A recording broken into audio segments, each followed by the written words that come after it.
Se o controle das rotas entre a Terra e a Lua se consolidar nas mãos de poucos países, isso pode afetar diretamente o preço da energia, da tecnologia e até de produtos comuns no seu dia a dia.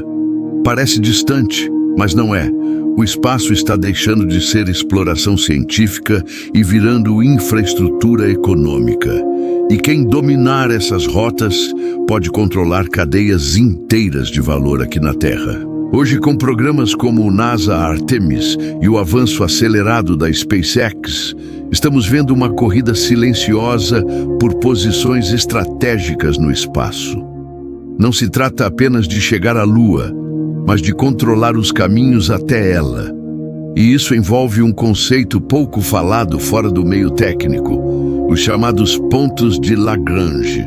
Os pontos de Lagrange são regiões no espaço onde a gravidade da Terra e da Lua se equilibram, permitindo que satélites e estruturas fiquem estacionados com baixo gasto de combustível. Existem 5 principais. Quem controla esses pontos, controla as rotas mais eficientes entre os 2 corpos. É como possuir os principais portos em uma rota marítima global. E aqui está o ponto crítico. Esses locais não são infinitos nem substituíveis facilmente. Diferente do espaço aberto, os pontos de Lagrange funcionam como gargalos naturais.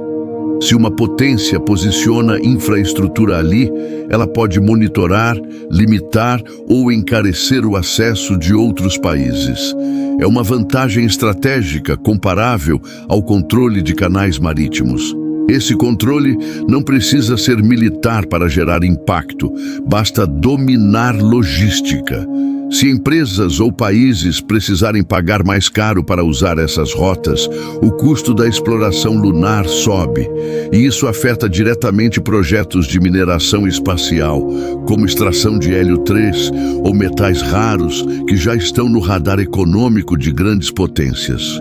Estudos indicam que transportar materiais da Lua pode ser até 10 vezes mais eficiente energeticamente do que lançar da Terra.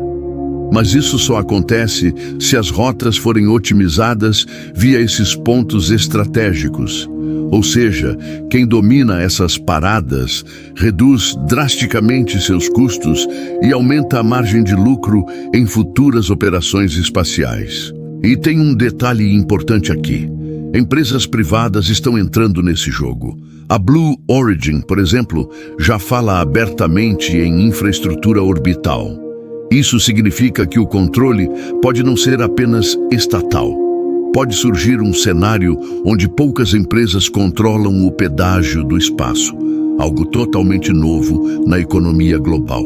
Além disso, a China, através da CNSA, já anunciou planos para bases lunares e estações em pontos estratégicos até a próxima década. Isso não é coincidência, é posicionamento antecipado, porque quem chega primeiro define regras informais, padrões técnicos e até dependência tecnológica dos outros países. Agora pense no efeito em cadeia.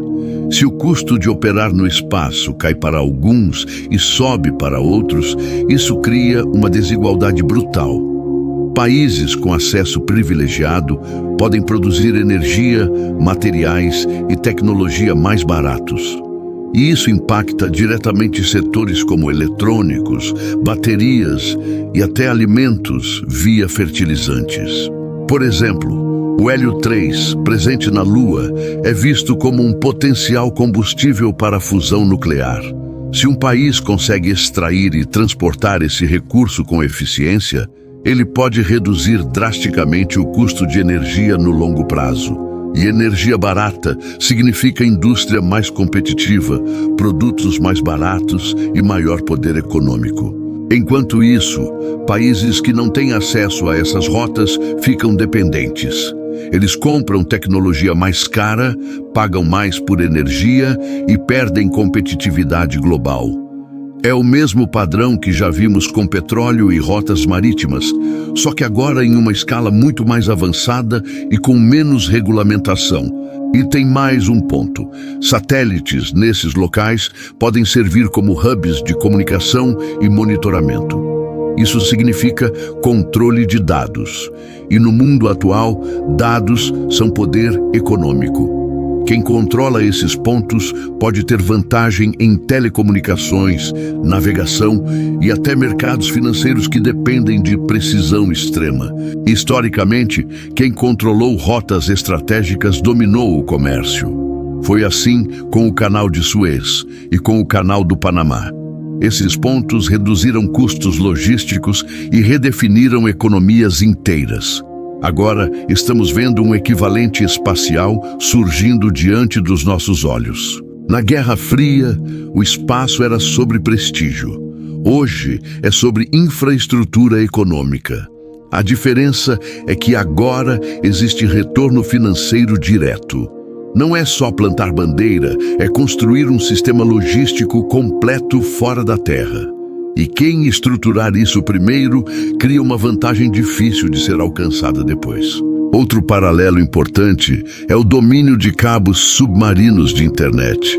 Poucos países controlam grande parte do tráfego global de dados. Isso gera influência econômica e política. Os pontos de Lagrange podem se tornar a versão espacial dessa lógica. Poucos controlando o fluxo de valor entre terra e espaço. O primeiro cenário possível é de cooperação internacional, com regras claras e acesso compartilhado. Isso reduziria conflitos e permitiria crescimento global mais equilibrado. Mas, na prática, a tendência histórica mostra que infraestrutura crítica raramente é totalmente compartilhada, sem interesses estratégicos por trás. O segundo cenário é mais competitivo. Blocos econômicos disputando posições e criando zonas de influência no espaço. Isso pode gerar barreiras, custos mais altos e até conflitos indiretos. Não necessariamente guerras, mas pressões econômicas e tecnológicas que afetam cadeias globais inteiras. Agora a pergunta não é mais se isso vai impactar sua vida, mas quando? Porque energia, tecnologia e custo de produção começam nessas decisões invisíveis. Se você quer entender para onde a economia está indo antes da maioria, esse é o tipo de movimento que precisa acompanhar de perto.